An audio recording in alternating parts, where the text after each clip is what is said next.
Pekerja dicutikan kerana kawalan pergerakan nak makan apa? Bantuan keuangan yang diberikan kepada pekerja yang terpaksa bercuti tanpa gaji sebanyak RM600 sebulan untuk tempoh maksimum 6 bulan. Ekoran penularan wabak COVID-19, kata Tan Sri Muhyiddin Yassin. Beliau berkata bantuan tersebut adalah untuk pekerja yang diberi notis tanpa gaji mulai 1 Mac 2020.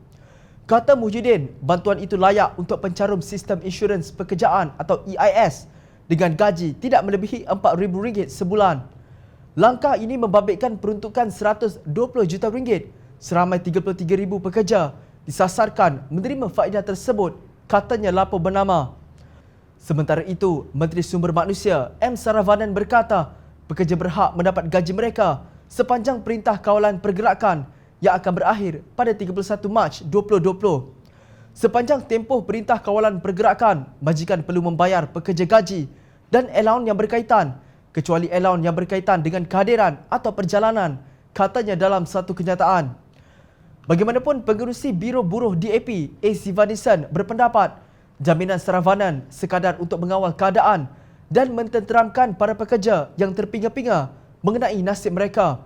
Malaysia Kini melaporkan, Sivanison sebagai berkata, terdapat majikan mengarahkan pekerjanya mengambil cuti tanpa gaji atau cuti tahunan sepanjang tempoh Perintah Kawalan Pergerakan yang bermula semalam hingga 31 Mac. Kerana tiada undang-undang diperuntukkan untuk menyelesaikan situasi semasa, kita mempunyai Akta Kerja 1955, Akta Perhubungan Perusahaan 1967, perjanjian bersama untuk menjaga kebajikan dan kepentingan pekerja.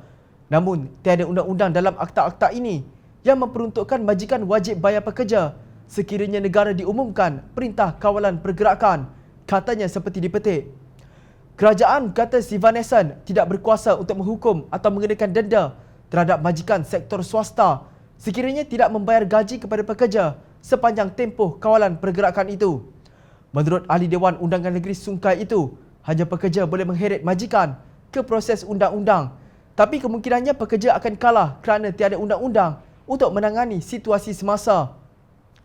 Terdahulu mengulas mengenai Perintah Kawalan Pergerakan itu, Pengarah Eksekutif Persekutuan Majikan Malaysia atau MEF, Datuk Syamsuddin Bardan, berpendapat majikan tidak akan mampu membayar sepenuhnya 14 hari cuti bergaji untuk pekerja kerana majikan tidak dapat beroperasi seperti biasa atau memperoleh pendapatan biasa mereka.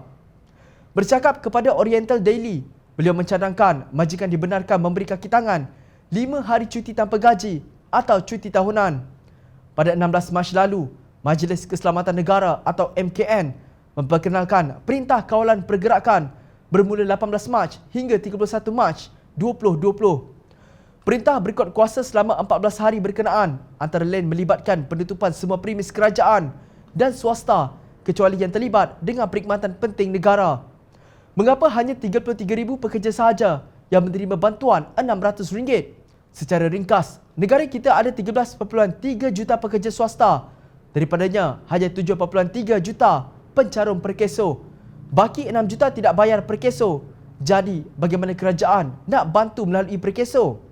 Kedua, kenapa kerajaan meletak sasaran 33,000 pekerja sahaja di bawah skim EIS, sedangkan kita ada 7.3 juta pencarum per keso?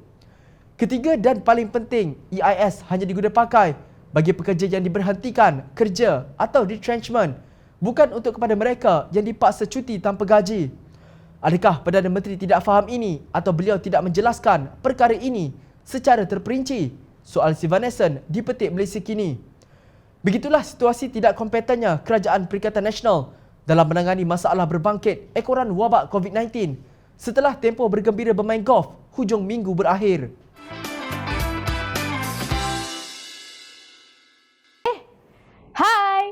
Jangan lupa klik kanan untuk rentasan berita, klik kiri untuk keratan berita dan jangan lupa untuk subscribe kami tau.